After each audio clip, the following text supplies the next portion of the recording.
നബിയനാ റസൂലുള്ളാഹി സ്വല്ലല്ലാഹു അലൈഹി വസല്ലമ തങ്ങൾ പറയുകയാണ് ഫഇന്നൽ ബൈതല്ലദീ യഖറഉ ഫീഹി സൂറത്തുൽ ബഖറ ഒരു വീട്ടിൽ പാരായണം ചെയ്താൽ ലാ യദ്ഖുലു ഫീഹി ശൈത്വാൻ, ആ വീട്ടിൽ പിശാച് പ്രവേശിക്കില്ല, ആ വീട്ടിൽ പിശാച് കടക്കുകയില്ല എന്ന് നബിയോനാ ശഫീഉനാ റസൂലുള്ളാഹി. വീട്ടിൽ സൂറത്തുൽ ബഖറ ഒന്ന് ഓതി നോക്കും, പിശാച് ഇറങ്ങി ഓടുന്നതാണ്. അങ്ങനെ നാളെ തന്നെ ചെയ്തോ, മക്കളെ കൊണ്ട് ഓദിച്ചോണ്ട് മക്കളിങ്ങനെ ഓതുമ്പോണ്ട് സൈഡിൽ കൂടെ വാപ്പ ഇറങ്ങിപ്പോകുന്നു. 1-ാം നമ്പറാണെന്ന് മനസ്സിലാക്കണം. പിശാച് ഇറങ്ങിപ്പോയി. അല്ലാഹു ബർക്കത്ത് ചെയ്യട്ടെ. ശൈത്താൻ ഇറങ്ങും വീട്ടിൽ നിന്ന്, ഉറപ്പാണ്. നിസ്കാരവും ബോധവും ഇല്ലാത്തവനൊക്കെ അല്ലാഹു തആല അങ്ങോട്ട് മാറ്റും. എല്ലാം നല്ല സ്വാലിഹീങ്ങളെ വീട്ടിലേക്ക് അടുപ്പിക്കും. അല്ലാഹു തൗഫീഖ് തരട്ടെ. അൽ ബഖറ സൂറത്ത് ഇടയ്ക്കിടയ്ക്ക് ഇങ്ങനെ ഓതണം വീട്ടിൽ. ഈ പറഞ്ഞതിന്റെ ആശയം ഖുർആൻ മുഴുവൻ ഓതലാണ്. കാരണം അൽ ബഖറയിൽ എന്തുണ്ട്? ആയത്തുൽ കുർസി ഉണ്ട്. ആയത്തുൽ കുർസി ഓതിയാൽ പിശാച് അടുക്കൂല. അല്ലാഹു തൗഫീഖ് തരട്ടെ. അല്ലാഹു തൗഫീഖ് തരട്ടെ. ഖുർആൻ എല്ലാം ഉണ്ടല്ലോ. ഖുർആൻ മനസ്സിലാക്കിയ റാഹത്താണ്. ഒരു പ്രസവം എടുത്തതാകുന്ന സ്ത്രീ അവൾ ഓതേണ്ട സൂറത്ത് ഏതാണെന്ന് ചോദിച്ചാൽ ഏറ്റവും നല്ല സൂറത്താണ് പരിശുദ്ധമാക്കപ്പെട്ടതായ ആയത്തുൽ കുർസി. അത് ഓതാൻ പറ്റുമോ? പ്രസവ രക്തം വരുന്നതിന് മുമ്പ് ഒന്നായിരിക്കും പറഞ്ഞു. രക്തം പുറപ്പെട്ടാലല്ലേ ഓതാൻ പാടില്ലാത്തുള്ളൂ. അതിനു മുമ്പ് ഖുർആൻ ഓതാം. അപ്പൊ ആയത്തുൽ കുർസി ഓതിക്കൊണ്ടേയിരിക്കുക. കറാത്ത് മറാത്ത്. അപ്പൊ സുഖപ്രസവമാവും, എളുപ്പവും. കാരണം പിശാച് എടുക്കൂല. അല്ലാഹു തൗഫീഖ് തരട്ടെ. ചെറിയ കാര്യമല്ലല്ലോ. അല്ലാഹു ലാ ഇലാഹ ഇല്ലാ ഹുവൽ ഹയ്യുൽ ഖയ്യൂം. ഹയ്യുൽ ഖയ്യൂം എന്ന ദിക്ർ നിസാരമല്ല. ഇബ്നു അബ്ബാസ് റളിയല്ലാഹു അൻഹുമാ പറയുകയാണ്, ഹയ്യുൽ ഖയ്യൂം എന്നുള്ള ദിക്ർ എന്ന് പറയുന്നത് ഇസ്മുൽ അസമിൽ പെട്ട നാമമാണ്. യാ ഹയ്യു യാ ഖയ്യൂം. ദിക്ർ ചൊല്ലിക്കൊണ്ട് ദുആയിരുന്നു. ഇജാബത്താണ്, ഉത്തരം ഉറപ്പാണ്. അവിടെ മുൻകഴിഞ്ഞു പോയ മഹത്തുക്കളൊക്കെ, മഹാന്മാരൊക്കെ, കണ്ണിയത്ത് ഉസ്താദ് റഹിമഹുല്ലാ, മഹത്തുക്കളൊക്കെ ദുആ ചെയ്യുമ്പോൾ യാ ഹയ്യു യാ ഖയ്യൂം എന്ന വാക്ക് ഇടയ്ക്കിടയ്ക്ക് കൊണ്ടുവരുമായിരുന്നു. കാരണം ദുആയിന് പെട്ടെന്ന് ഇജാബത്ത് കിട്ടും. അതാര് പറഞ്ഞതാണ്? ഇബ്നു അബ്ബാസ് റളിയല്ലാഹു അൻഹു ഓർമ്മപ്പെടുത്തിയത്. അല്ലാഹു തൗഫീഖ് തരട്ടെ. ആയത്തുൽ കുർസി, സൂറത്തുൽ ബഖറ, ഇതൊക്കെ ഇങ്ങനെ ഓതണം, വീടുകളിൽ ഓതണം. ഇത് വീട്ടിലെ യാസീനും ഇല്ല, വാക്കയില്ല, മുൽക്കും ഇല്ല, ഒന്നുമില്ല. ഖബർ ജീവിതം സുരക്ഷിതം കിട്ടാൻ യാസീന് സൂറത്തുൽ മുൽക്ക് പഠിപ്പിച്ചു. ആരോതുന്നു? ദാരിദ്ര്യ നിർമ്മാർജ്ജനത്തിന് വേണ്ടി സൂറത്തുൽ വാഖിഅ പഠിപ്പിച്ചു. അല്ലിമൂഹുന്ന സൂറത്തുൽ വാഖിഅ. നിങ്ങളുടെ പെൺമക്കളെ പ്രത്യേകം സൂറത്തുൽ വാഖിഅ പഠിപ്പിക്കണേ എന്ന് ഹബീബ് മുഹമ്മദ് റസൂലുള്ളാഹി സ്വല്ലല്ലാഹു അലൈഹി വസല്ലം. എത്ര പേര് ഓതുന്നുണ്ട്? അപ്പൊ വീട്ടിലെ ദുരിതവും പ്രയാസവും ഒക്കെ മറ്റുള്ളവരുടെ പങ്കുവെക്കുന്നതിന് മുമ്പ് സ്വന്തം വീട്ടിൽ ഖുർആനിനെ എടുത്തു കളഞ്ഞോ എന്ന് ആദ്യം ചിന്തിക്കണം. ഖുർആൻ എടുത്തു കളഞ്ഞിട്ട് പിന്നെ വീട്ടിലുള്ള ആയത്തില്ല, അതാണ് ഇതാണെന്ന് പറഞ്ഞിട്ടൊന്നും കാര്യമില്ല. ഖുർആൻ വൃത്തിക്ക് ഓതിയാൽ ആ വീട്ടിൽ ഖൈറുണ്ടാവും. വനുനസ്സിലു മിനൽ ഖുർആൻ മാ ഹുവ ശിഫാഉൻ വറഹ്മത്തുൽ ലിൽ മുഅ്മിനീൻ. പരിശുദ്ധമായ ഖുർആനിലൂടെ അല്ലാഹു ലോകത്ത് വിഭാവനം ചെയ്യുന്നത് പരിപൂർണമായ ശിഫയാണ്. ഖുർആനുമായി ബന്ധപ്പെട്ട ജീവിതം നയിക്കുന്ന മുസ്ലിമേ, നിങ്ങളുടെ വീട്ടിൽ കാരുണ്യമാണ്. വനുനസ്സിലു മിനൽ ഖുർആൻ മാ ഹുവ ശിഫാഉൻ വറഹ്മത്തുൽ ലിൽ മുഅ്മിനീൻ. രോഗശമനം വേണോ? ഖുർആനുമായി ബന്ധപ്പെട്ട ജീവിതം നയിക്കണേ. വീട്ടിൽ കരുണ വേണോ? അല്ലാഹുവിന്റെ കാരുണ്യം ചൊരിയണോ? പരിശുദ്ധമായ ഖുർആനുമായി ബന്ധപ്പെട്ട ജീവിതം നയിക്കണേ. പരിശുദ്ധമായ ഖുർആൻ. അല്ലാഹുവിന്റെ റസൂൽ പറഞ്ഞില്ലയോ? ഇമാം ബൈളാവി റളിയല്ലാഹു അൻഹു അൻവാറു തൻസീൽ വ അസ്റാർ തഅവീൽ എന്ന തഫ്സീർ ബൈളാവിയിൽ രേഖപ്പെടുത്തിയതായ ഹദീസല്ലേ, ഫാത്തിഹത്തുൽ കിതാബി ശിഫാഉൻ മിൻ കുല്ലി ദാ. എല്ലാ രോഗങ്ങൾക്കുമുള്ള ശമനമാണ് ഫാത്തിഹ സൂറത്തിനെ നിസാരമായി കാണല്ലേ. ഫാത്തിഹ സൂറത്ത് അത് പ്രാരംഭ പ്രാർത്ഥനയാണ്. സൂറത്ത് ദുആ എന്ന മഹാനാകുന്ന ഇമാം ബൈളാവി റളിയല്ലാഹു അൻഹു പേര് വെച്ചതായ ശ്രേഷ്ഠമായ പ്രാർത്ഥനയാണ്. ഈ പ്രാർത്ഥനാ സൂക്തം പാരായണം ചെയ്യുന്ന ഏതൊരു മുസ്ലിമുണ്ടോ, മുഅ്മിനത്തുണ്ടോ, അവരുടെ എല്ലാ രോഗങ്ങൾക്കും അല്ലാഹു ശമനം നൽകുന്നതാണ്. ഫാത്തിഹത്തുൽ കിതാബി ശിഫാഉം മിൻ കുല്ലി ദാഇൻ ഹദീസ. അപ്പോൾ ഫാത്തിഹ ഇങ്ങനെ ഓതുക. ഓരോ 5 വഖത്ത് നമസ്കാരത്തിന് ശേഷം ഫാത്തിഹ ഖുൽ ഹുവല്ലാഹു ഖുൽ അഊദു ബിറബ്ബിൽ ഫലഖ് നാസ് കൈവെള്ളയിൽ ഊതിയിട്ട് തല മുതൽ ഇങ്ങനെ തടയിക്കുക. അല്ലാഹ് ഒറ്റ ഒരുത്തൻ അടുക്കൂല, ഒരു ഷെറും ഉണ്ടാവില്ല, ഒരു കണ്ണീർ വെക്കൂല, ഒരു അസൂയാലക്കയുടെ അസൂയ വെക്കൂല, ഒരു മാരണം ഒരു കൂടത്തിലും ഒരു പണി നിനക്ക് കിട്ടൂല. ഇടയ്ക്കിടയ്ക്ക് ഇങ്ങനെ ചെയ്യണം. കച്ചവടത്തിലും തട്ട് കിട്ടത്തില്ല, ബിസിനസ്സിലും കിട്ടൂട്ടില്ല, ഒന്നും വേണ്ട. ഏറ്റവും എളുപ്പമുള്ള പണി ഇപ്പോൾ പറഞ്ഞു. അല്ലാഹു തൗഫീഖ് തരട്ടെ. ഈ 2 സൂറത്തുകൾ സൂറത്തുൽ മുഅവ്വിദതൈൻ എന്നറിയപ്പെടുന്നതാകുന്ന സൂറത്തുകൾ ഖുൽ അഊദു ബിറബ്ബിൽ ഫലഖും നാസും ഈ 2 സൂക്തങ്ങൾ ഇറങ്ങുന്നതിന് മുമ്പ് നബി തങ്ങൾ പലതും വെച്ച് ദുആ ചെയ്തിട്ടുണ്ട്. ഈ 2 സൂക്തങ്ങൾ വന്നതിന് ശേഷം നബി തങ്ങൾ വഫാത്ത് വരെ എന്ത് ബുദ്ധിമുട്ടുണ്ടായാലും ഇത് ഓതി മന്ത്രിക്കും. ഹബീബായ മുഹമ്മദ് റസൂലുള്ളാഹി. വലിയ സൂറത്താണ് സൂറത്തുൽ ഇഖ്ലാസ്. പറയണ്ടല്ലോ തഅദുലു സുലുസുൽ ഖുർആൻ, ഖുർആന്റെ 3/1 3 വട്ടം ഓതിയ ഖുർആൻ ഖത്മ് തീർത്ത പ്രതിഫലം എന്ന് പറഞ്ഞു. വാപ്പായും ഉമ്മയും മരിക്കുമ്പോൾ 3 ഓതിക്കൊണ്ടിരിക്കാനല്ല, അപ്പോൾ ഫുള്ള് ഓതണം. അല്ലാഹു തൗഫീഖ് തരട്ടെ. ഇതൊരു ഷോർട്ട് കട്ട്. പെട്ടെന്ന് നമ്മളൊരു സാധാരണ ഒരു ഫാത്തിഹ വിളിച്ചാൽ നമ്മൾ എന്ത് ചെയ്യും? 3 വട്ടം സൂറത്തുൽ ഇഖ്ലാസ് ഓതും. കാരണം ആ വീട്ടിൽ ഒരു ബർക്കത്ത് ഉണ്ടാകാൻ വേണ്ടിയിട്ടാണ്. ഖുർആനുമായൊരു ബന്ധം വരണം. يدفع المستمع القرآن بلوى الدنيا وعن تالي القرآن بلوى الآخرة. ഖുർആൻ കേൾക്കുന്നതായ മുസ്ലിമേ മുസ്ലിമത്തേ, ദുനിയാവിന്റെ എല്ലാ ബലാ മുസീബത്തുകളെ തൊട്ടും അല്ലാഹു കാവൽ നൽകുമേ. വഅൻ താലിൽ ഖുർആനി ബൽവൽ ആഖിറ. ഖുർആൻ പാരായണം ചെയ്യുന്നവർക്ക് ആഖിറത്തിലെ ബലാ മുസീബത്തുകളെ തൊട്ട് കാവലാണ് എന്ന് നബിയുനാ റസൂലുള്ളാഹി. ഖുർആൻ കേട്ടാൽ തന്നെ ദുനിയാവിന്റെ എല്ലാ മുസീബത്തും മാറും. ഖുർആൻ ഓതിയാലോ ആഖിറത്തിൽ രക്ഷ. അല്ലാഹു തൗഫീഖ് തരട്ടെ. അവ രണ്ടും വേണം നിർത്തും. ഖുർആൻ ഓതണം, ഖുർആൻ കേൾക്കണം. നബി സല്ലല്ലാഹു അലൈഹി വസല്ലം തങ്ങൾക്കല്ലേ ഖുർആൻ ഇറങ്ങിയത്. നബി തങ്ങൾ ഓതി കേൾക്കാൻ വലിയ ഇഷ്ടപ്പെട്ട വ്യക്തിയാണ്. അബ്ദുല്ലാഹി ഇബ്നു മസ്ഊദ് റളിയല്ലാഹു അൻഹു വലിയ ഖാരി, നല്ല ഓതാനറിയാവുന്ന സ്വഹാബത്ത് 4 പേരാണ്. നല്ല ഓത്തറിയാവുന്ന സ്വഹാബത്ത് ആരൊക്കെയാണ്? 4 പേരാണ്. ഉബയ്യ് ഇബ്നു കഅബ് റളിയല്ലാഹു അൻഹു, സയ്യിദ് ഇബ്നു സാബിത്ത് റളിയല്ലാഹു അൻഹു, ബഹുമാനപ്പെട്ടതാകുന്ന അബ്ദുല്ലാഹി ഇബ്നു മസ്ഊദ് റളിയല്ലാഹു അൻഹു. ഈ മഹത്തുക്കളൊക്കെ തന്നെ ഖുർആനുമായി നല്ല ബന്ധമുള്ളതാകുന്ന വ്യക്തിയാണ്. 4മത്തത് മഹാനായ സാലിം മൗല അബി ഹുദൈഫ റളിയല്ലാഹു അൻഹു. ഇതിൽ അബ്ദുല്ലാഹി ഇബ്നു മസ്ഊദ് റളിയല്ലാഹു അൻഹു നല്ല ഖാരിയാണ്, നല്ല ഓത്താണ്. അപ്പൊ അദ്ദേഹത്തോട് നബി പറയും ഖുർആനൊന്ന് ഓദിക്കാൻ. അപ്പൊ അദ്ദേഹം പറഞ്ഞു, നബി ഞാനെങ്ങനെ ഓതാൻ? തങ്ങൾക്കല്ലേ ഖുർആൻ ഇറക്കപ്പെട്ടത്, തങ്ങൾ ഓതാൻ, അതല്ലേ വേണ്ടത്. നബി പറഞ്ഞു, ഞാനല്ലാത്ത മറ്റൊരാളിൽ നിന്ന് ഈ ഖുർആനിനെ ഓതി കേൾക്കുന്നതിന് എനിക്ക് വല്ലാത്ത ഇഷ്ടമാണ്. ഹബീബ് മുഹമ്മദ് റസൂലുള്ളാഹി. നമ്മളിൽ കുറഞ്ഞു പോയി. ഹെഡ്സെറ്റ് ഒക്കെ വെച്ചിട്ട് ഇങ്ങനെ പാട്ടും കേട്ട് പോവുക. മക്കളൊക്കെ എവിടെ യാത്ര ചെയ്താലും ഹെഡ്സെറ്റ് ഉണ്ട്, നല്ല സിനിമാ പാട്ടും കേട്ടുണ്ട്, റാഹത്തായിട്ട് നടക്കാൻ. ഒരു കാറ് വാങ്ങി ആ കാറിനകത്ത് ആദ്യം ഇടുന്ന ഏതായിരിക്കും? നല്ല DJ പാട്ടായിരിക്കും. വല്യപ്പോ ഉൾപ്പെടെ അണ്ടർവെയർ ഇട്ടുകൊണ്ട് അതിനകത്ത് തുള്ളിക്കൊണ്ട് പോവാണ്. അല്ലാഹു നമ്മളൊക്കെ നല്ല DJ പാട്ടൊക്കെ ഇട്ട് സെറ്റായിട്ട് പോവാ. ഒരു വീട്ടിൽ ഹോം തിയേറ്റർ സെറ്റ് ചെയ്തു. ഒരു വീട്ടിൽ എന്ത് ചെയ്തു? നല്ല സെറ്റുകൾ കൊണ്ടുവന്ന് വെച്ചു, ബോക്സ് കൊണ്ടുവന്ന് വെച്ചു. ആദ്യം അതിലിട്ട് നോക്കുന്നതായിരിക്കും പാട്ട്. അല്ലാതെ ഒരു കല്യാണ സദസ്, അതിൽ നിക്കാഹം കൂടെ കഴിഞ്ഞാൽ ഉടനെ പിന്നെ ഖതീബ് ഉസ്താദ് ഇറങ്ങി ഓടിക്കണം, പാട്ടിടാൻ പോവാണ്. പിന്നെ വെറൈറ്റി പെണ്ണ് വരുന്നുണ്ട്, ദേ വരുന്നു. നാട്ടുകാർക്ക് മുഴുവൻ ഡ്രസ്സ് കൊടുത്തവർ സ്വന്തം ശരീരത്തിൽ ഡ്രസ്സില്ല. അല്ലാഹു നമ്മളൊക്കെ ആക്കണം.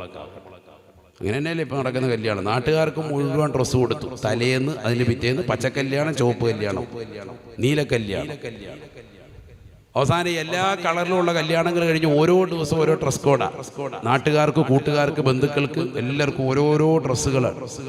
അവസാനം കല്യാണത്തിൻ്റെ അന്ന് വന്നപ്പോൾ ചെക്കനും പെണ്ണിന് എന്തില്ല? ഡ്രസ്സില്ല. എല്ലാം തുറന്നു വെച്ചിരിക്കുക. കാണേണ്ടതെല്ലാം വെളിയിലോട്ട് വെച്ച് റാഹത്തായിട്ട്, മറച്ചു വെക്കേണ്ടതെല്ലാം തുറന്നു വെച്ചിരിക്കുക. അല്ലാഹു നമ്മളെ കാക്കുമാറാകട്ടെ. വെട്ടും കുത്തും റാത്തി പെടുന്ന പോലെ ചെറുക്കൻ്റെ പാൻറ് മൊത്തത്തിൽ കീറി വലിച്ച് ഹലാക്കായിട്ടുള്ള പാൻറ്റിട്ടുണ്ടാവും വന്നിരിക്കും. അതാണ് നമ്മുടെ കൗമിൻ്റെ അവസ്ഥ. പറയാനാണെങ്കിൽ കുറേ പറയണം, പോകും അങ്ങോട്ട്, വേറെ വിഷയം പോകും. അതുകൊണ്ട് ഇപ്പോൾ അതിലോട്ട് പോകുന്നില്ല. ആയത്തും അധികം സോതാൻ തന്നെ വിട്ടുപോകും. പിന്നെ അതുകൊണ്ട് തിരിച്ചു വരിക. അല്ലാഹു നമ്മളെ സാലിഹ്യങ്ങൾ ചേർക്കൽ. ബുദ്ധിയുള്ളവർക്ക് അല്പം മതിയല്ലോ, ഒരുപാട് കടന്ന് കുറ്റപ്പെടുത്തേണ്ട കാര്യമൊന്നുമില്ല. കാര്യം മനസ്സിലാകും. ആയുസ് കുറവാണ്, നന്നാവാൻ തീരുമാനിച്ചവർക്ക് ഇത് മതി. അല്ലാഹു തൗഫീഖ് നസീബാക്കട്ടെ. അപ്പോൾ ഖുർആനുമായിട്ടുള്ള ബന്ധം അത് നമുക്ക് അനിവാര്യം, അത് ഒഴിവാക്കാൻ പാടില്ല. ആഖിറത്തിലേക്കുള്ള വലിയ നിക്ഷേപമാണ് ഖുർആൻ. അതെപ്പോഴും ഓതണം. ഇപ്പൊ ഈ മാസം തന്നെ മഹാനാകുന്ന ഖ്വാജ മുഈനുദ്ദീൻ ദിസ്സീൽ അജ്മീരി റളിയല്ലാഹു അൻഹു ആണ്ടിൻ്റെ മാസമാണ്. എന്നാൽ തങ്ങളിവിടെ സൂചിപ്പിച്ചിട്ട് പോയത് റജബ് 6 അവരുടെ ആണ്ട്. അള്ളാഹു എടുത്ത പൊരുത്തം നമുക്കും നമ്മുടെ സ്ഥാപനങ്ങൾക്കെല്ലാം അള്ളാഹു നസീബാക്കുമാറാവട്ടെ.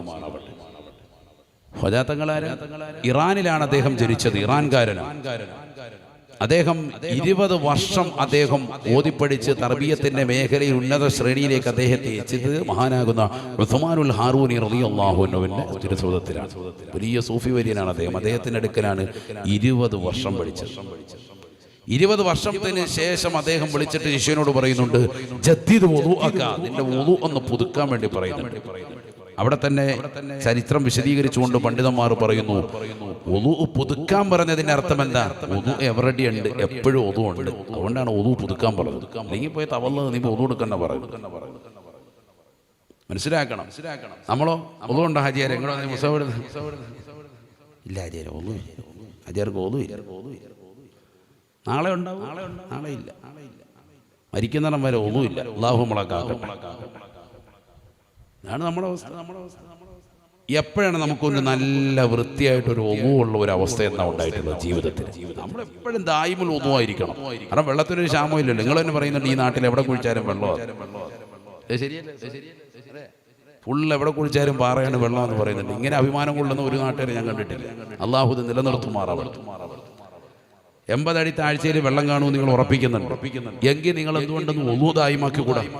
മറ്റു രാജ്യമത്ത് പോലെ മറ്റുള്ള സ്ഥലങ്ങൾ പോലെ അല്ലല്ലോ, വെള്ളം എപ്പോഴും സുലഭമായി കിട്ടുന്ന ഒരു സ്ഥലമല്ലേ. അപ്പൊ നല്ല റാഹത്തായിട്ട് എപ്പോഴും ഒന്നുകൂടി റെഡിയായി നിൽക്കുക. എപ്പോൾ വേണമെങ്കിലും മരണം സംഭവിക്കാം. ഞാൻ ഇന്നാണെന്ന് തോന്നുന്നു ഒരു വീഡിയോ ഒരു സഹോദരൻ രാവിലെ കാണിച്ചാൽ, ഞാൻ പോലും കണ്ടതാ. രാവിലെ ഒരു പെൺകുട്ടി പൂനൂരാണോ പാനൂര് കണ്ണൂര് പാനൂരാണ്. ഒരു പെൺകുട്ടി അവർ എന്തോ ഒരു കാര്യത്തിന് വേണ്ടി ഒരു സ്ഥലത്ത് നിന്നിട്ട് അവിടെ നിന്നുകൊണ്ട് കുഴഞ്ഞു വീഴാം. 19 വയസ്സുള്ളൊരു പെൺകുട്ടിയാണ്. 19 വയസ്സേ ഉള്ളൂ. അതിന് വീഡിയോ ഇപ്പം ഒന്ന് വൈറലായിക്കൊണ്ടിരുന്നുണ്ട് സോഷ്യൽ മീഡിയ.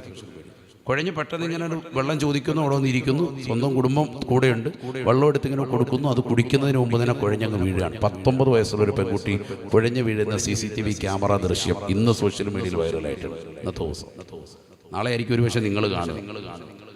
ഏതുമായിക്കോട്ടെ, ഈ രീതിയിൽ നമ്മുടെ തലമുറ മാറിക്കൊണ്ടിരിക്കുകയാണ്. വലിയ പ്രായമൊന്നും വേണ്ട, എപ്പോഴെങ്കിലും തീരാം. ആരോഗ്യമുള്ള ആളുകൾ തന്നെ പെട്ടെന്ന് ഇല്ലാതാകുന്നു. ചെറിയ കുട്ടികൾക്ക് വരെ 18 കോടി രൂപ വില വരുന്ന ഇഞ്ചക്ഷനാണ് ഇന്നും പറയുന്നത്.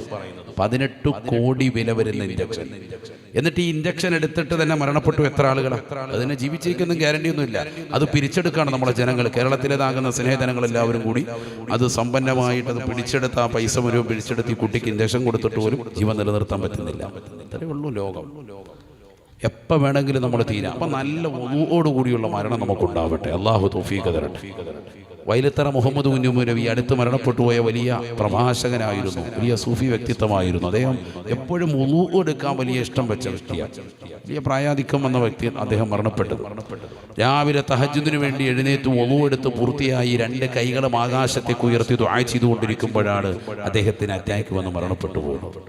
ഒരു മനുഷ്യൻ ഏതുമായി ബന്ധപ്പെട്ടുകൊണ്ട് എപ്പോഴും ജീവിതത്തെ ക്രമീകരിക്കുന്നു, അതിലായിരിക്കും അവരുടെ മരണമെന്നാണ്. എപ്പോഴും വുളൂ മെച്ചപ്പെടുത്താൻ ഭയങ്കരമായി ശ്രമിച്ചിരുന്നു. വുളൂ മുറിഞ്ഞാൽ അപ്പോൾ വുളൂ എടുക്കണം. അത് അദ്ദേഹത്തിൻ്റെ ശീലിയായിരുന്നു. വൈലത്തറ മുഹമ്മദ് കുഞ്ഞുമൂലവി. അല്ലാഹു അദ്ദേഹത്തിൻ്റെ ദറജ ഉയർത്തുക. നമ്മൾ വുളൂ അങ്ങനെ എടുക്കുന്നവരാണോ? ചിന്തിക്കും. നമുക്ക് താല്പര്യമില്ല, ഇതുമായിട്ട് ബന്ധപ്പെടാനൊന്നും ഒട്ടും താല്പര്യമില്ല. അപ്പോൾ വുളൂ എപ്പോഴും നമുക്ക് വേണം. വുളൂ മുറിഞ്ഞു, അടുത്ത വുളൂ എപ്പോഴൊന്ന് പുതുക്കുക. ഖ്വാജ തങ്ങളുടെ ജീവിതത്തിൽ വുളൂ മുറിഞ്ഞതാകുന്ന സമയമില്ല. 70 വർഷത്തോളം ബഹുമാനപ്പെട്ട ശംസുൽ ഉലമാ അബൂബക്കർ ഉസ്നിയാർ നവറല്ലാഹു മർഖദ അവരെഴുതിയതാകുന്ന മൗലിദുണ്ട്. ആരെക്കുറിച്ച്? ഖ്വാജ തങ്ങളെ കുറിച്ച് എഴുതി. അതിൽ തന്നെ അദ്ദേഹം പറയുന്നുണ്ട്, ബഹുമാനപ്പെട്ടവരുടെ ശിഷ്യനാകുന്ന ബഖ്തിയാറുൽ കഅക്കി റളിയല്ലാഹു അൻഹുവിന്റെ ശിഷ്യൻ കാഞ്ഞിരമുറ്റത്തടങ്ങിയിരിക്കുന്നതാകുന്ന ഫരീദുദ്ദീൻ കൻദശകർ റഹിമഹുല്ലാഹു അദ്ദേഹം പറയുന്നുണ്ട്, ഞങ്ങളുടെ ശൈഖാവുന്ന ബഹുമാനപ്പെട്ട ഖ്വാജ തങ്ങൾ 10-70 വർഷത്തോളം രാത്രിയിലെടുത്ത് വുളുകൊണ്ട് സുബഹി നമസ്കരിച്ചിരുന്നു എന്ന് പറഞ്ഞാൽ ഉറക്കമില്ല എന്നർത്ഥം. ആ പറഞ്ഞതിൻ്റെ അർത്ഥം രാത്രിയിലൊക്കെ എപ്പോഴും ഖുർആനോത്താ. അതുകൊണ്ടെന്താ, എല്ലാ ദിവസവും ഒരു ഖത്മാണ്. എല്ലാ ദിവസവും ഒരു ഖത്തും. ഷാഫി ഇമാമിനെ കുറിച്ച് നമ്മൾ കേട്ടിട്ടുണ്ട്. എല്ലാ ദിവസവും ഒരു ഖത്തും. റമദാൻ വരും 2 ഖത്തും, പകലൊന്ന് രാത്രിയിലും. നമ്മൾ പകലും ഇല്ല രാത്രിയിലും ഇല്ല, ഒരു പേജ് പോലും പോകുന്നില്ല. അല്ലാഹു നമ്മളെ കാക്കുമാറാവട്ടെ. എവിടേക്കാണ് നമ്മൾ പോകുന്നത്? അതുകൊണ്ട് ഈ ഒരു മാസത്തിൽ നമ്മളൊരു ചിന്ത വെക്കുക, റമദാന് മുന്നോടിയായിട്ട്. നബിയുനാ റസൂലുള്ളാഹി സ്വല്ലല്ലാഹു അലൈഹി വസല്ലം തങ്ങൾ പറഞ്ഞുവല്ലോ, റജബ് എന്ന് പറയുന്ന മാസം അത് പവിത്രമായ മാസമാണ്. റജബുൻ ശഹ്റുൽ ഇസ്തിഗ്ഫാർ, ഇസ്തിഗ്ഫാറിന്റെ മാസമാണ്. പാപമോചനം തേടേണ്ട മാസമാണ്. അല്ലാഹു ഇതുവരെ ചെയ്തു പോയ ഒരുപാട് തെറ്റുകൾ, കണ്ണുകൾ കൊണ്ട്, കാതുകൾ കൊണ്ട്, കൈകൾ കൊണ്ട് ഹറാമായ രീതികളിലേക്ക് പിടിച്ചു, പല രീതിക്കും പ്രവർത്തിച്ചു പോയി. എല്ലാം നീ പൊറുക്കണേ എന്ന് പറഞ്ഞ് അല്ലാഹുവിലേക്ക് മടങ്ങുക. ഇസ്തിഗ്ഫാർ. റജബുൻ ശഹ്റുൽ ഇസ്തിഗ്ഫാർ, ഇസ്തിഗ്ഫാറിന്റെ മാസമാണ് പരിശുദ്ധമായ റജബ്. വശഅബാനു വസ്സലാത്തു അലൻ നബിയിൽ മുഖ്താർ, പരിശുദ്ധമായ ശഅബാൻ മാസം അല്ലാഹുവിന്റെ റസൂലിന്റെ മേൽ സ്വലാത്ത് ചൊല്ലാൻ നിർബന്ധമാക്കപ്പെട്ട ആയത്തിറങ്ങിയതായ മാസമാണ്. അഥവാ സ്വലാത്ത് കൂടുതലായി ചൊല്ലിക്കൊണ്ട് അല്ലാഹുവിലേക്ക് അടുക്കേണ്ടതായ മാസമാണ്. റമദാൻ ശഹ്റു തിലാവത്തിൽ ഖുർആൻ, പരിശുദ്ധമായ ഖുർആൻ അവതീർണമായ മാസമല്ലയോ പുണ്യമായ റമദാൻ മാസമാ. ശഹ്റു റമദാൻ അല്ലദീ ഉൻസില ഫീഹിൽ ഖുർആൻ, പുണ്യങ്ങളുടെ പൂക്കാലമായ കാരുണ്യത്തിന്റെ പത്തുകൾ കൊണ്ട് അനുഗ്രഹീതമായ മഗ്ഫിറത്തിന്റെ ദിനരാത്രങ്ങൾ കൊണ്ട് അനുഗ്രഹീതമായ നരകീയ മോചനത്തിന്റെ പത്തുകൾ കൊണ്ട് അല്ലാഹു അനുഗ്രഹിച്ചതായ സ്വർഗത്തിന്റെ കവാടങ്ങൾ തുറക്കപ്പെടുന്ന മാസമാണ് പുണ്യമായ റമദാൻ. നരകത്തിന്റെ വാതിലുകൾ കൊട്ടിയടക്കപ്പെടുന്നതായ മാസമാണ് പവിത്രമായ റമദാൻ. എല്ലാ വലിയ ചങ്ങലകളിൽ വലിയ പിശാചുകളെ കൊണ്ടുവന്ന് ബന്ധിക്കുന്നതായ മാസമാണ് പുണ്യമായ റമദാൻ. ആ റമദാനിന്റെ അവസാനത്തെ ഒറ്റരാവുകൾ ലൈലത്തുൽ ഖദ്റിനെ പ്രതീക്ഷിച്ചുകൊണ്ട് നിലകൊള്ളുന്നവരെ, ആ ലൈലത്തുൽ ഖദ്റിന്റെ രാവിലല്ലേ ഖുർആനിനെ അല്ലാഹു അവതരിപ്പിച്ചത്. ഇന്നാ അൻസൽനാഹു ഫീ ലൈലത്തിൽ ഖദ്ർ, ലൈലത്തുൽ ഖദ്ർ പരിശുദ്ധമായ ഖുർആനിനെ അല്ലാഹു നമ്മളിലേക്ക് നൽകിയില്ലേ? അതിന്റെ അനുഗ്രഹം നേടിയെടുത്ത മുസ്ലിമേ, പരിശുദ്ധമായ റമദാൻ മാസം പരിശുദ്ധ ഖുർആൻ പാരായണത്തിന്റെ മാസമാണ്. അതിലേക്ക് നമ്മൾ എത്തണമെങ്കിൽ ഈ പുണ്യമായ റജബ് മാസം മുതൽ ഖുർആനുമായിട്ടുള്ള ബന്ധം നമുക്ക് അനിവാര്യമാണ്. ദിക്റുകൾ ചൊല്ലിക്കൊണ്ട്, ഇസ്തിഗ്ഫാറുകൾ ചൊല്ലിക്കൊണ്ട് അല്ലാഹുവിലേക്ക് മടങ്ങൽ അനിവാര്യമാണ്. കള്ളു കുടിച്ചു പോയിട്ടുണ്ട്, വിചരിച്ചു പോയിട്ടുണ്ട്, സിനിമ കണ്ടുപോയിട്ടുണ്ട്, സീരിയൽ ദർശിച്ചു പോയിട്ടുണ്ട്, ഹറാമായ തലത്തിലേക്ക് കണ്ണുകളെ, കാതുകളെ, ശരീരത്തെ കൊണ്ടുപോയിട്ടുള്ളതാകുന്ന മനുഷ്യ മാനവ, എല്ലാ തെറ്റുകളും അല്ലാഹുവിലേക്ക് ഏറ്റുപറഞ്ഞുകൊണ്ട് തൗബ ചെയ്തുകൊണ്ട് മടങ്ങേണ്ട മാസമാണ്.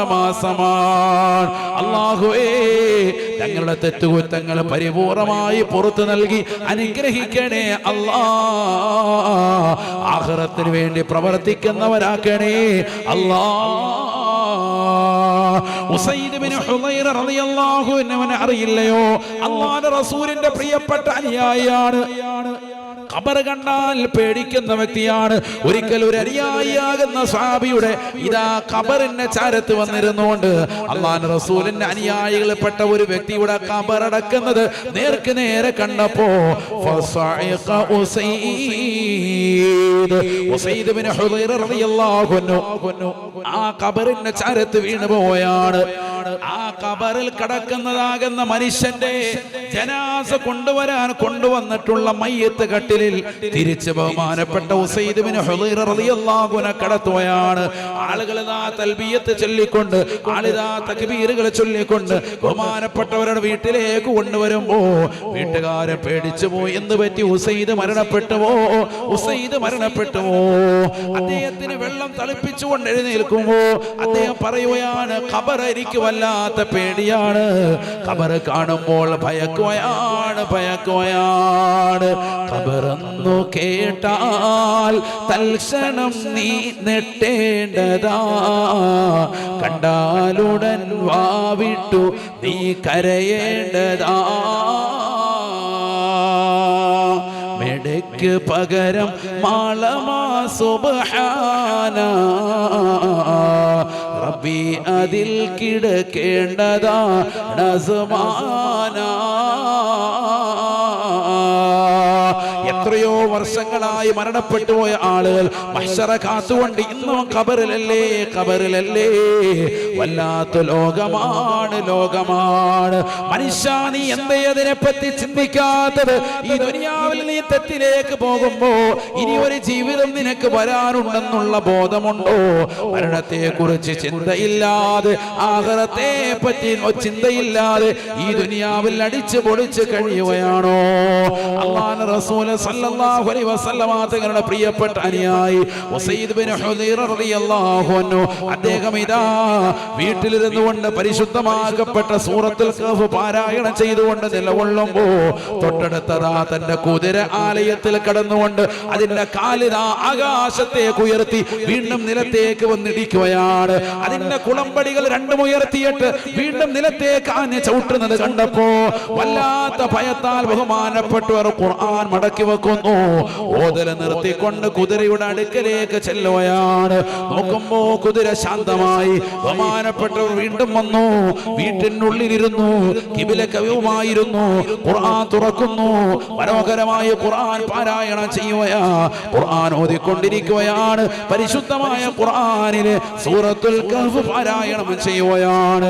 കാണാതെ പാരായണം ചെയ്ത് വീണ്ടും നിലകൊള്ളുമ്പോ വീണ്ടും അതാ കുതിര അതിന്റെ ആലയത്തിൽ ഇരുന്നുകൊണ്ട് രണ്ട് കാലുകൾ ഉയർത്തിയിട്ട് എന്തോ ഒരു ശബ്ദമുണ്ടാക്കിക്കൊണ്ട് ആകാശത്തേക്ക് നോക്കിക്കൊണ്ട് നിലത്തേക്ക് കാഞ്ഞടിക്കുന്നത് കാണുകയാണ്.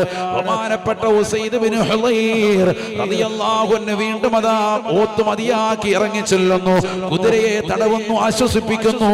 എന്തോ കണ്ടിട്ട് ഭയന്നതുപോലെ, എന്തോ കണ്ടിട്ട് ഒച്ചയിടുന്നത് പോലെ തോന്നുകയാണ്. വീണ്ടും ബഹുമാനപ്പെട്ടവർ ചെന്നു പരിശുദ്ധമാക്കപ്പെട്ട സൂറത്തുൽ കഹ്ഫ് ബാക്കി പാരായണം ചെയ്തുകൊണ്ട് നിലകൊള്ളുമ്പോ കുതിരയതാ അതിശക്തമായി ശബ്ദിക്കുകയാണ്, കാലുകൾ ഉയർത്തുകയാണ്, കുളമ്പുകൾ മടക്കി വെച്ചുകൊണ്ട് നിലത്തെ കാഞ്ഞിടിക്കുന്ന ശബ്ദമാണ്. ഈ രീതിയിൽ കുതിരയുടെ ശബ്ദം കേട്ടുകൊണ്ട് അദ്ദേഹത്തിന്റെ മകനാകുന്ന യഹ്യ എന്ന പൊന്നുമോൻ പുറത്തിറങ്ങുന്നു. ആ കുതിരയുടെ അടുക്കലിലേക്ക് പോയി നിൽക്കുകയാണ്. തന്റെ ചെറിയ പൊന്നുമോന് കുതിരയുടേതാകുന്ന കുളമ്പിന്റെ ഇടികൊണ്ട് പൊന്നുമോന് അപകടം സംഭവിക്കുമോ എന്ന് കരുതി ഉസൈദ് ബിൻ ഹുദൈർ റളിയല്ലാഹു അൻഹു ഒത്തു മതിയാക്കി നേരെ ചെന്നുകൊണ്ട് നോക്കുമ്പോ ആകാശ ലോകത്ത് നിന്ന് വീട്ടിലേക്ക് ഒരു പ്രകാശം ഇടുകയാണ്. ആകാശ ലോകത്ത് നിന്ന് തന്നെ വീട്ടിലേക്ക് ഒരു പ്രകാശത്തിൻ്റെതാകുന്ന സ്തൂപം, ഒരു നീളത്തിനാലുള്ളതാകുന്ന ഒരു പ്രകാശത്തിൻ്റെതാകുന്ന ഒരു തൂണ് ബഹുമാനപ്പെട്ടവർ നേർക്ക് നേരെ കാണുകയാണ്. തന്റെ നഗ്നനേത്രങ്ങൾ കണ്ടുകൊണ്ടുള്ള യാഥാർത്ഥ്യത്തെ രാവിലെ സുബഹി നമസ്കാരാനന്തരം അല്ലാഹുവിന്റെ റസൂലിനോട് പറയുമ്പോ അല്ലാഹുവിന്റെ റസൂല് പറയുകയാണ്, ഉസൈദ്, നീ അതാ സുബഹി വരെ പാരായണം നീട്ടിയിരുന്നുവെങ്കിൽ ആകാശ ലോകത്ത് എന്ന മലക്കുകൾ നിന്റെ വീട്ടിനുള്ളിലേക്ക് ഇറങ്ങി വരുന്നത് നേർക്ക് നേരെ കാണാൻ സാധിച്ചേനെ എന്ന് നബിയോനാ റസൂലുള്ളാഹി. തിൽക സകീന, തിൽക സകീന, അതാണ് ശാന്തിയുടെ ദൂതമായി, സമാധാനത്തിന്റെ ദൂതമായി നിന്റെ വീട്ടിലേക്ക് ഇറങ്ങി വന്നതായ മലക്കുകളാണത്. നിന്റെ ഖുർആൻ പാരായണത്തിന്റെ മാധുര്യം കൊണ്ടാണ് അവർ വീട്ടിലേക്ക് ഇറങ്ങിയത് എന്ന് ഹബീബുനാ റസൂലുള്ളാഹി. ഏഴാൻ ആകാശത്തിനപ്പുറം സ്വന്തം വീട്ടിലേക്ക് കണ്ടതായ ഒരു പ്രകാശത്തിന്റെ സ്തൂപത്തെ കുറിച്ച് നബി തങ്ങളോട് പറഞ്ഞപ്പോ നബി തങ്ങൾ കൊടുത്തതായ മറുപടി അതാണ് എങ്കിൽ പ്രിയപ്പെട്ടതാകുന്ന ഉമ്മമാരെ, ചെറുപ്പക്കാരെ, സഹോദരിമാരെ, വീടുകൾ ബറക്കത്തുള്ളതാക്കി മാറ്റണേ. ഖുർആൻ പാരായണം ചെയ്യുന്ന വീടാക്കണേ. ലാ തജഅലു ബുയൂതകും മഖാബിറ, വീടുകളെ മൂകമാക്കരുതേ, ഖബറുകൾ പോലെ ശ്മശാനമാക്കരുതേ. ആ വീട്ടിൽ ഖുർആൻ പാരായണം വേണം, ആ വീട്ടിൽ ദിക്ർ വേണം, ആ വീട്ടിൽ സുന്നത്തായ നമസ്കാരങ്ങൾ വേണം, ആ വീട്ടിൽ ഫർളായ ഇബാദത്തുകൾ വേണം, ആ വീട്ടിൽ മൗലിദ് വേണം, ആ വീട്ടിൽ റാത്തീബ് വേണം, ആ വീട്ടിൽ അല്ലാഹുവിന്റെ റസൂലിനെ പ്രകീർത്തിക്കണം, ആ വീട്ടിൽ ആലിമീങ്ങളെ കൊണ്ടുവരണം, ആ വീട്ടിൽ സുലഹാകളുമായി ബന്ധം വരണം, ആ വീട്ടിൽ അല്ലാഹുവിനെ ഓർക്കുന്നവരായി മാറണേ. എന്നാൽ മലക്കുകൾ മുഖേന അല്ലാഹു നിനക്ക് കാരുണ്യം ചൊരിയുകയാണ്. അതാണ് ഖുർആൻ പറഞ്ഞത്, വനുനസ്സിലു മിനൽ ഖുർആൻ മാ ഹുവ ശിഫാഉൻ വറഹ്മത്തുൻ ലിൽ മുഅ്മിനീൻ. മോമിനീങ്ങൾക്ക് കാരുണ്യം ചൊരിയപ്പെടണോ, കരുണയുടെ മലക്കുകൾ, സക്കീനത്തിന്റെ മലക്കുകൾ വീട്ടിലേക്ക് കടന്നു വരണോ, നിന്റെ വീട്ടിനുള്ളിൽ പ്രവേശിക്കണോ, പരിശുദ്ധമായ ഖുർആനുമായുള്ള ബന്ധം സ്ഥാപിക്കൽ അനിവാര്യമാണ്, അനിവാര്യമാണ്, അനിവാര്യമാണ്.